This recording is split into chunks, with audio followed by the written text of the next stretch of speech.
bar faz uma curadoria de vizinhos interessantes que acho que nenhum condomínio em terra é capaz. Sério.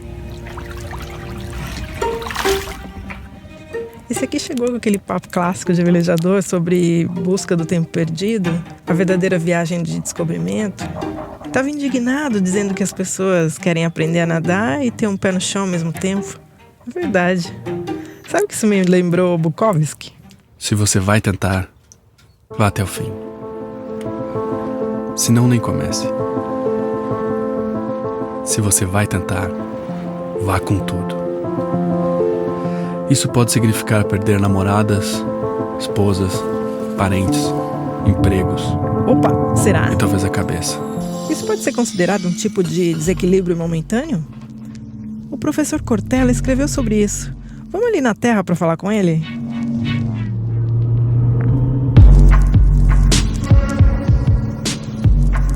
Pegou Bukowski. É mesmo? E tá com roll the dice na veia. Então não pode. Segundo Cortella, toda pessoa que precisa mudar corre um risco.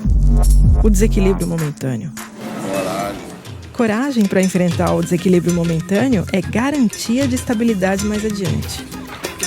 Bom, meu desequilíbrio momentâneo é que quem veleja o nosso barco é só o Adriano. Aí ele falou, seria muito legal se você fizesse uma aula de vela oceânica. 3 dias lá em Ubatuba. Seguinte, ponha o barco no rumo 180. Maravilha, entendeu? Só que relaxa, faz de conta que você está se divertindo. Alinha um pouco. Alinha um pouco, relaxa o ombro. Olha o golfinho. Entendeu? É exatamente o que você precisa ver. Você precisa olhar em volta. Então olhei em volta e vi que a Rosane do veleiro Darwin tinha a mesma situação que eu. Quem velejava era mais o marido. Porque na verdade você vai acostumando a navegar com o marido. Então ele fala, vai, caça, solta. Então você não tá ali reparando por que você tá soltando. Mas você acaba acomodando. Porque eu sei que ele vai falar a hora que eu tenho que caçar. Não, e você vai responder. E você atenta. responde pra ele de uma forma que você não responde pra mim. Ah, lógico. Fala, você não vai falar isso comigo. Também aquela vez que você não foi na minha mãe. Aí... Pronto. Tá vendo? Então, Mais ou menos isso. Então, nós vamos... E o Hélio falou que eu não posso contar como que ele reage comigo aqui, porque é tudo fofoca e não vai, ele não disse que é tudo mentira. Tudo que ela falar não é pra você tudo que eu falar. E aí a gente resolveu fazer um curso de vela oceânica com o professor Spinelli, que é capitão, construiu diversos barcos, tem uma didática incrível. É muito interessante, porque ele acredita mais em você do que você mesmo acreditaria. Às vezes você está fazendo isso e está batendo onda nas suas costas. Mas você tem que ter aqui... É um sudoku, né? Então eu tenho aqui... Eu tinha um compromisso aqui com a bússola de 160, mas acabou. O compromisso é para regular. Rumo, genoa, mestra. Agora é eficiência. Se o vento virar um pouquinho para lá, você vira um pouquinho para lá. Não tem você problema só sabe isso pela viruta. Tá. Como é que estão as virutas? Tá azul planejando, agora... Isso. Agora tá... Beleza, você comandou direitinho. O que vocês vão aprender aqui é uma navegação de precisão, não de eficiência. De precisão. Para poder regular legal o barco e depois curtir. Porque lá fora, você regulou para um rumo, você regulou para a Ilha Grande, a Ilha Grande não vai mais sair do lugar. Entendeu? E aí você está com a regulagem perfeita de lugar. Vamos falar o que é barla-vento e sota-vento. Dúvida? Barla-vento, de onde o vento vem. Sota-vento, de onde ele sai. Nunca vomite a barla-vento. Vai sujar a roupa. Putz, é metofobia. Medo excessivo de vomitar. Não existe eu querer fazer uma travessia sem enfrentar isso. Quantas mulheres grávidas eu conheci que vomitaram por 3 meses todos os dias? Por que eu não posso pensar em vomitar de vez em quando? Uma travessia mais longa? É fundamental que você entenda que o vento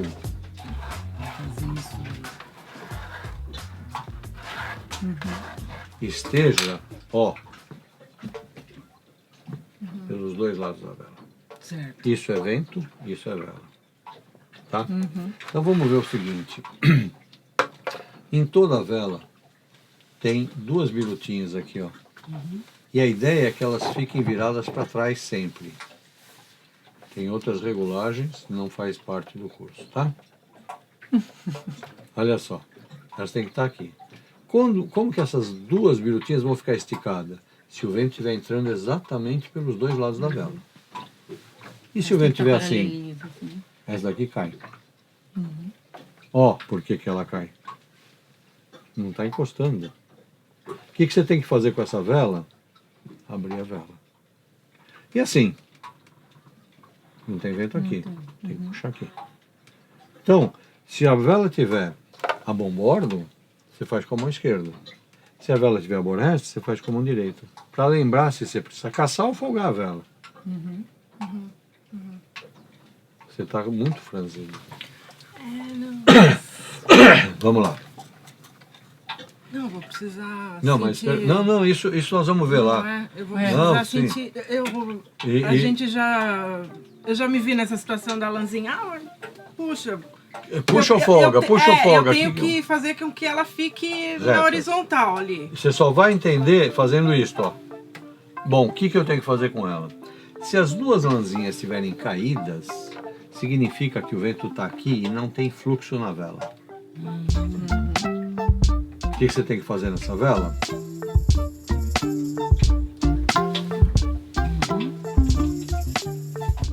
A vela de proa é responsável pela velocidade do barco. A vela mestra é pela potência.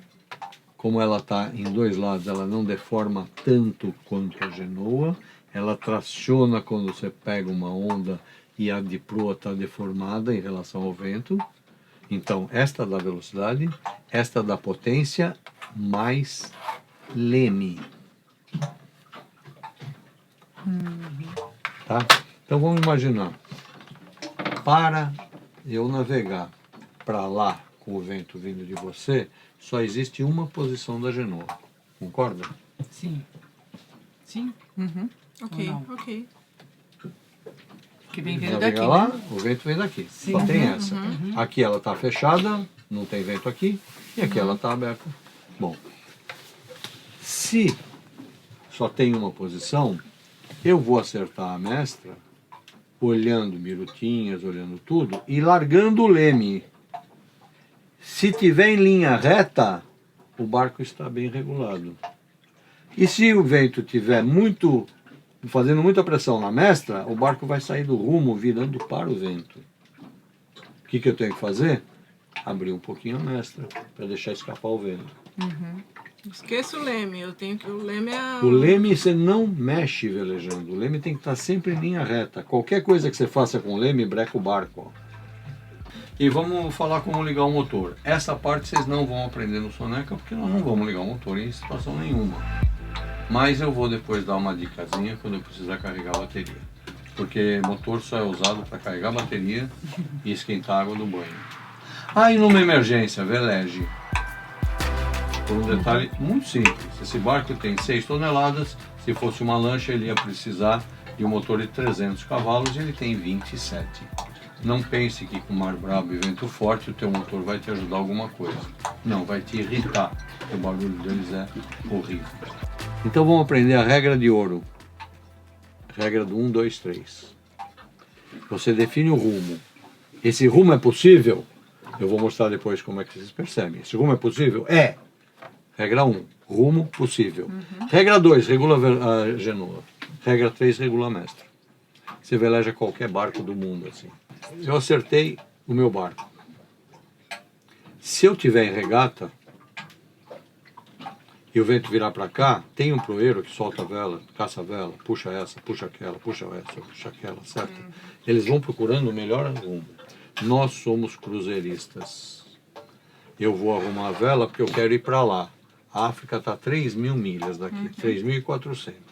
Então eu arrumei a minha vela e o vento vem daí. Se o vento virar para cá um pouquinho, eu viro um pouquinho o barco para cá. Isso é um conjunto. E eu vou acelerar. Aí o vento muda para lá, eu volto. E como é que eu sei que o vento mudou? Olha a Genoa, olha as birutas. É o lugar onde o vento entra primeiro. Ela é muito mais rápida que essa, ou que nossa sensibilidade. Então, eu vou repetir o mantra que vocês vão fazer sentado, dormindo, assim, ó. Olha as birutas da Genoa, olha as birutas da Genoa, olha as birutas da Genoa, olha as birutas da Genoa. Se você não olhar as birutas da Genoa, você não vai ver mudança de vento e você não vai tirar o máximo do teu barco. Ah, e de onde vem o vento? Olha as birutas da Genoa. Por quê? Porque se elas estiverem caídas, o vento está aqui. Você vai ter que virar o barco para ela entrar. Nós vamos apanhar muito com o rumo, porque vocês falam assim, vamos para Ilha Grande? Ilha Grande é lá, o nego vai assim, ó. Ele acaba saindo em Ilha Grande. Aqui é trilho, se eu falar é rumo tal, é trilho. É 3 milímetros para lá, não pode. Por quê? Porque você só vai conseguir regular se o barco estiver parado neste rumo. Aí eu vou regular a vela. Você vai regular, o cara põe a vela aqui, você põe a vela para cá, vai para cá. Você não consegue regular a vela se você não mantiver o rumo objetivo por pelo menos 30 segundos, até alguém regular a Genoa. Você vai falar, bordo, para a tripulação saber, né? Prepara, caça-lá, filho do... Não, você fala só bordo. Comanda para cá para a gente virar para o centro pro 40. E elas vão manobrar, só que você só vai soltar aquela vela, não é regata, hein?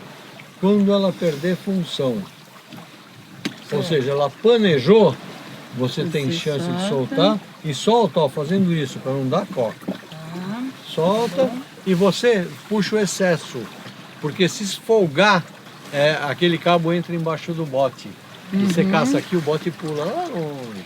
Não queremos isso. Tá? Não queremos isso. Comanda com calma para 40. Ó, o máximo que você vai comandar é a cana na catraca. Mais do que isso, o barco para. Cana na catraca. Vai empurrar. Então eu falo bordo primeiro. Bordo. Não, mas não precisa soltar. Vem, você empurra. Bordo. Bordo. Olha lá, a tripulação está preparada. Não solta mais. Se tiver vento forte, você não segura. Agora, e aí você tem que puxar aí. Vai puxando, vai puxando. E olha pra ela, tá presa. Olha pra vela. Olha pra vela. Aí só puxar. E o professor Cortella escreveu: o bom navegador não espera o vento oportuno, ele vai atrás. A audácia lhe coloca uma condição: é preciso ser capaz de antecipar. Antecipar. Eu juro que eu quero ser capaz disso aqui no barco. Obrigada, tia Spinelli. A gente continua no próximo vídeo. I've been searching in the dark, trusting every clue I found, but the truth has not been told. There's every corner of these woods is hollow.